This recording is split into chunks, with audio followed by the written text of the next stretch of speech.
Hello and welcome to 360 Gamercast, episode 143 for Tuesday, the 8th of November 2022. Xbox 360 Special Part 2, motherfuckers! I'm your host, Mark Webb, Gamertag, Pierce on the D, Steam ID, Webby 360G, and joining me on this very fine evening is... Remember, the 5th of November, Snick Fights. Please don't burn me alive. It may or may not be Sly Almond. You're going to have to pay $8 to verify me. And Sensei Switch, back again. Back again with the Renegade Master. How's it going? Good. All Reasonable good? hour, this recording. We have Sly on this week. Oh my it's goodness. 6 p.m. Oh my There's goodness. still sun outside. That's insane. Insane! We are Appreciate the recording early on a Saturday because of reasons. People weren't available and things and bits and pieces. So, yeah, it's all good, man. So, anyway, we are doing part 2 of the Xbox 360 special. So, if you haven't listened to part 1, I would suggest listening to that before this one. We talked about our stories on how we got our Xbox 360s, talked about some of our favourite memories. And then we ran out of time as we were going through our favourite games because there's so bloody many in that generation. So, I know Sly wasn't on last week, so I don't know if Sly wants to start us off by giving us his memory of getting his Xbox 360. Yeah, it's not too much of a story, but I know the model and I know what games I got. So, let me take you back to a time. Christmas 2007, I just moved here to Australia, and my parents were like, "We got your console for Christmas," and I was super excited, and I unboxed it, and it was Nintendo Wii, and I was... Oh, you poor thing! I got a Wii, and you know what? I made the most of the Wii. I played the Super Mario Galaxy, I played Wii Sports, but then we fast forward to Christmas 2008, and my parents must have realised my disappointment Christmas 2007, because this time round, I got an Xbox 360 Elite with a 120 gig hard drive, the black one, with a double pack with Kung Fu Panda and Lego Indiana Jones was the game came bundled in it. Oh, Lego Indiana Jones, fantastic game. Didn't put it on my list of games to talk about, but great game. Loved that one. And then I also got a couple other games. I got Gears of War 2, which as a 9-year-old was fantastic. Love that game. I also got what else did I get? I got Assassin's Creed 1 and Mass Effect 1, and I bought myself a game called Face Punch. It is an EA. It's a boxing game where you have cartoon characters and you beat the crap out of each other. But in a boxing ring. Never even heard of that one. Yeah. It's called Face Punch. Face Breaker. Right up there with Sneak King. Is it Face Breaker? It might be Face Breaker. Now I think about it, I was just looking at it. It's Face Breaker. Yeah, it was alright, but no, I think I spent the majority of my time for that first sort of period after I got my 360. It was Gears of War 2 o'clock. Loved that game. Many fond memories.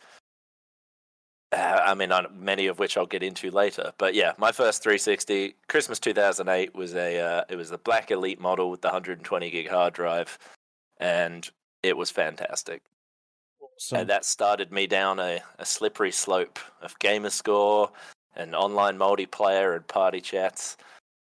I still haven't recovered. The addiction's still there 14 years later. So how old were you when you got your Xbox 360? I was 9. My birthday's January, so I was almost 10. I was on the cusp of 10. And how old were you when you started listening to the podcast? See, now I get a bit slippery on that. I can't remember if I started listening before I got my 360 and it got me hyped to get a 360, or if I started listening right after I got my 360. The second one makes more sense. So I guess 10. Yeah, into something, and you're looking for stuff that people are talking about. Yeah, I'm gonna go out on a limb and say 10. I'll say 10. So wow. Yeah, I'm 23 now. Oh my god, so old, so old. Yeah. All the times So- we've been through listening, all the times you've been through listening to the show, through school, uni. All the cancellations, all the reboots. Yeah, it's I've been crazy. here for them all. Wow. Well, I look forward to talking about some of my favorite games that I played. The 360, I think it's my favorite console of all time. Yeah. I think it has to be. So many hours. Oh god, I've got some stories. I played on when I moved to this house. The house came with a TV in one of the bedrooms, and I was like, oh, well, that saved me money in buying a TV. I'll play it. I have a TV in my room. The fucking thing burned up after 30 minutes, and this whole screen went red. So I remember playing, and so it would overheat after 30 minutes, the TV, and I played with that TV for about a year. So I remember, for the most part, I was really into X-Men Origins Wolverine. Good game, terrible film. But I played that whole game with like a red just filter over my screen because it would just overheat. Wow. I think the game that did it was Modern Warfare. I think I played like 13 hours of Modern Warfare and I blew out the cathodes or whatever in the TV. Oh, wow. You kids don't know you're born. I had a black and white TV when I was a kid. Well, I had red TV. Okay. At least that's better than black and white. Oh my Yeah. goodness. Oh, well, Yeah, it's mad that God 4 will do that to you. it's mad that I think about the Xbox, and I've been subscribed to Xbox Live for 19 years now, which is Wow. an insane amount of time. And I've still got friends that I've met on the original Xbox and the 360 who are still game with, which I think is awesome, and met some of my best friends and stuff online, which is really, really cool. And I was thinking about this earlier with the Xbox 360. I think it just came at the perfect time,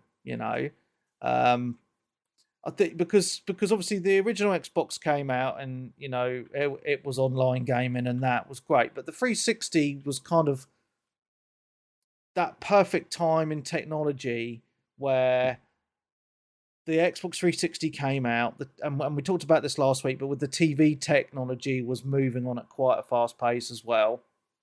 And we talked about going from standard def to 720p, 1080i, 1080p.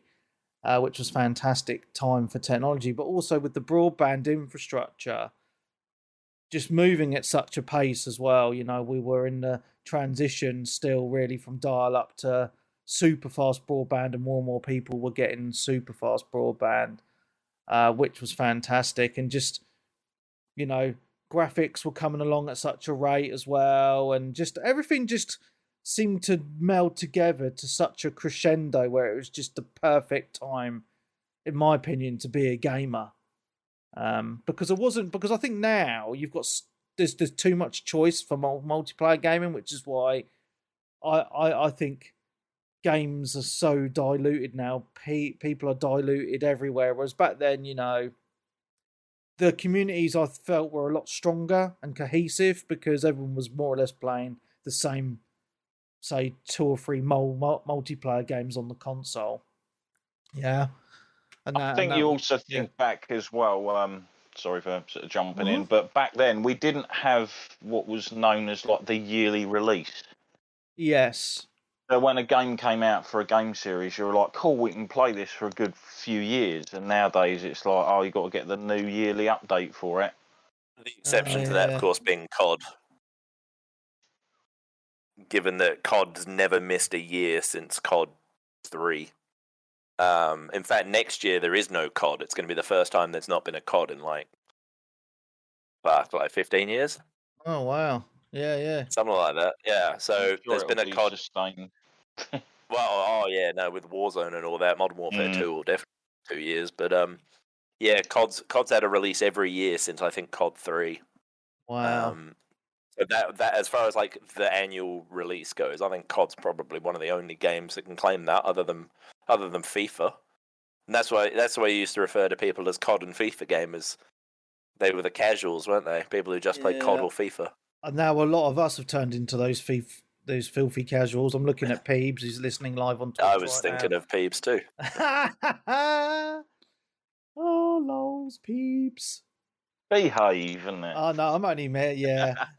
But I think there's one thing we didn't talk about last week was the red ring of death to a degree. I don't really recall us really talking about it. No, I've got a load of stuff written down, like basically the facts and what happened. But Oh, if fantastic! you want to Nick. talk, Okay, did well, you watch that documentary, the Xbox documentary they released about a year ago? yeah, the three They parts. talked about how, wasn't it? yeah, was it 6 parts? They talked about how the red ring of death nearly like sunk Xbox. yeah, That was a really good documentary. it was, yeah, it was good.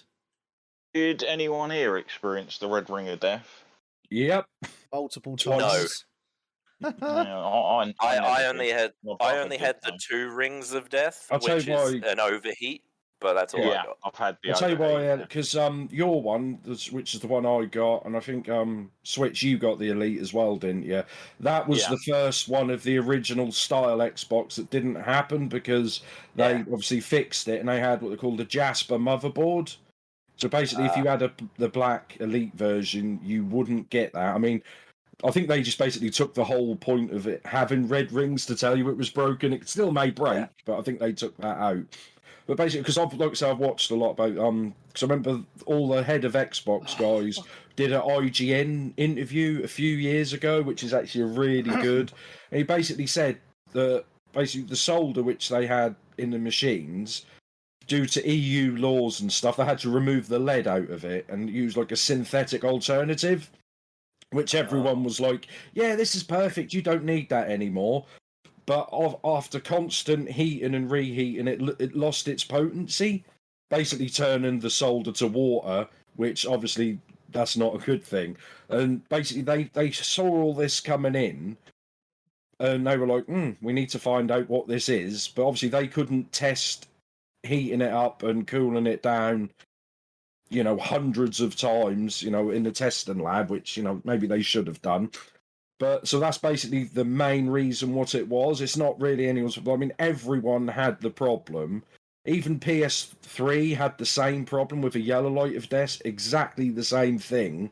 But yeah, that's exactly. But obviously, because PS3 came out a year later in America and 18 months later in the rest of Europe and things like that, not as many models were affected because they were aware, in the final stage of process, and so not as many units, which is why, the first, what we call the George Foreman, the fat PS3, the ones that had the backwards compatibility built in, that's why they're really rare and expensive, because, well, one is that, but then you have to have the whole thing redone to fix it. So, I mean, I don't know if you, I mean, I'll say, like, with mine, I think it was about 2 and a bit years into having it, and I didn't even know anything about it.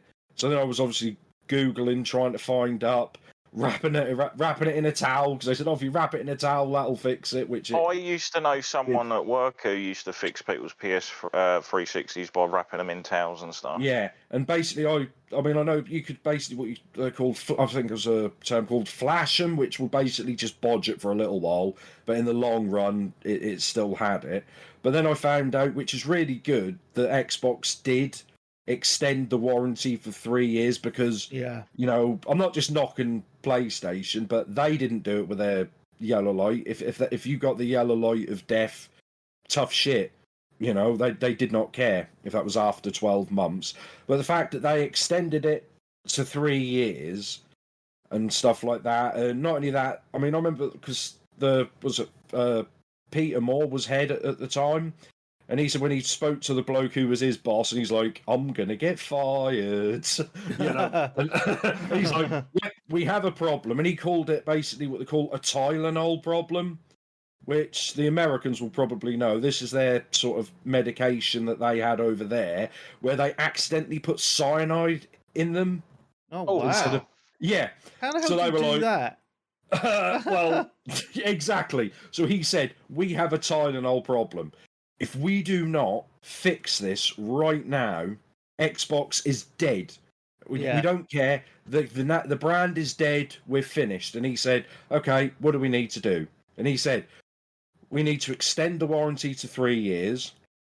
We need to send everyone who has this problem a box collect it, take it away, fix it, and post it back within a week, really quickly, because people have put faith in us. We had, the company's doing well, and like with anyone, you could be with a company for 20 years, have no problems. They piss you off once, you're done with them, aren't you? Yeah, that's how people's minds work. So he said, "Oh, how much is this going to cost us?" And he's like, $1.2 billion. Fucking hell. And apparently, another bloke, he just said, "Do it. Get it done. I don't care. Do it now." And it was like, wow. Yeah. And he just said, if he'd have said no, Xbox would have been dead. That was it. They'd stopped selling them. It's not necessarily just that. I think if it was their own company, they wouldn't have done that. But because Xbox is so tied into Microsoft, it would then look bad on Microsoft as well. Well, yeah, exactly. But that's obviously because you've got Xbox and then Microsoft own Xbox. So he was head of Xbox, so he's obviously going to the next boss and things like that. But I mean, they did. I don't know if you guys are the same, because mine happened. And like I said, I didn't even know what the red ring was because I didn't look much online. I had magazines. It wasn't as big there because I think it was before social media really started to explode. So I think Facebook was 2007, and then Twitter maybe 2010, 11, stuff like that. So it wasn't as in your face. So I googled it, looked on a forum. Remember those forums? Well, we had our own 360 Gamercast forum. It was great, full of cat pictures. Loved it. Yeah, I remember that was one of the first ones I ever went to back then. But yeah, so found out, googled it, and I was like, great. And then I think within a day, I think it was UPS or DPD, one of those. And I was sent me a box, put it in. They said, but take your hard drive out because we aren't promising we're going to send it back. But if you take it, then you'll clip it onto the fixed. So I don't know if they sent me a fixed one. Removable hard drives is such a fantastic idea. Yep. Yeah. And then like I said, you clip them all in, and then they sent it back, and then it worked fine. Yeah. But then in my head, I was like, this is coming back. And then I found out, like I said, it said with the black one, which had the Jasper motherboard in it or whatever it is. Yeah. And they said, this one cannot red ring. So I'm like, okay. So I traded it in one time and got that. And I think I got a fairly good deal for it. But then I remember, if you guys remember, I had to get, I think I got it for free online, actually, very cheap. The hard drive cable where you could plug the new hard drive cable into the old one. The transfer cable. I think I found that the other day when I was tidying up. So that was fun because I plugged in. So I was like, "Where's all my stuff? Where's all my gamer score?" Yeah. And I was like, So then I started a new one, and I thought, "But where's all my games? Where's all my stuff?" And then I found that out and transfer. So I think there's a account out there somewhere which is in my name, which has got 10 gamer score on it. But I just think it's bad that happened, but it's really good how they reacted. And people still talk about it now, but I take everyone apart from Elliot, you two both had the red ring then, yeah? I had the red ring about 6 times. No, but I meant, was it one console that keep getting it or 6 individual consoles? So I don't actually remember if they sent me new consoles or they just sent me the same one back. I actually cannot remember. Yeah, I can. I don't. For how quick it was, I assume they sent me a new or a refurbed one that they had in stock, and just posting them out as quick as they could do them, and they were having new. But I think it was a brand new or a refurbed one, but yeah, I mean, it was so long ago. But all I remember was I kept on getting the red ring of death on different consoles, and because obviously I was more addicted to gaming than I am now. I mean, I'm still addicted, but it was like an obsession back then. My brother had an Xbox 360 that he never used, so I kept on going around his and borrowing his all the time. So at least I had a backup. But I do remember the turnaround being quite quick, and I remember having conversations with the DPD driver saying, "Oh my god, I've had loads of these today," and having a chuckle about it. But then I also remember going to gaming events, like EGX or whatever, and there'd always be a few Xboxes, in the stands, all having the 3 red rings of death and people just laughing. So it was definitely a PR nightmare. Yeah. But obviously, I do think that they handled it well, as you say. But yeah, I experienced it, quite a few times, which was frustrating. I don't know if you did this, Webby, which I haven't since then, and I don't. I used to use my PS2 and then my 360 as a DVD player as well. So even if I wasn't playing the games, if I was watching movies and whatever and box sets, I would use them with a console. But after that, I don't use my console to watch movies anymore. I always have a dedicated separate player. Yeah. Because in my head, it's like, oh well, I haven't played that many games. Oh, but you've been watching Friends box sets non-stop for like 6 months. So yeah, that might have done it. But yeah, I mean, for me, back there, up until the last year or so, I've used my console as my primary media device. But I've now gone to using an Amazon Fire Cube. Just because it uses less electric. I still use my Series X as a 4K Blu-ray player. I wouldn't do that though. The quality is actually pretty shocking. I've got a dedicated Samsung and a Sony, and it depends how big your TV is. When I get my own house and my own entertainment center, then I'll probably get a dedicated 4K Blu-ray player. But for now, Series X does the job. Because I noticed when I had my Series X and put my Xbox One X into the living room, and I tried it on there, and I was like, the picture looks crap. But then because I'm used to having a really good picture, in the living room, so I got like a 65-inch 4K TV and stuff like that, and you watch the blue. I think that's the thing you get used to. Most people could just watch 4K content on Netflix and be happy, but once you get used to that level of clarity and sharpness and things like that, and the color, once you drop, then you notice it a lot more, don't you? Well, the one thing I've noticed since going over to a Fire Cube for my streaming content is I think Netflix and Amazon and all that, the picture quality looks better on the Fire Cube than it does than streaming it through my Xbox, which is it's not very good. It's not very good. You were saying that the streaming through the Xbox looks better than the dedicated TV apps. I remember you saying that. Who uses a dedicated apps? They're shite, aren't they? Really? I use them because I don't want to turn on my Xbox, but I can turn on Netflix with a button. Well, it's really weird. Like there was some. I saw some statistic the other day that something like only 1% of people's smart TVs actually use the smart apps. Oh, I'm the 1%. Yeah, it's me. It's rubbish, mate. I know everyone uses YouTube and things like that on there. But it's back horrible, in the though. But anyway, going to the streaming on the 360, I think we've lost some community stuff on that because I remember the Netflix party chats.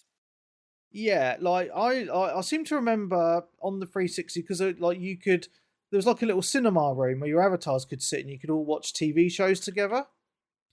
And there was definitely, you could do that on the Sky.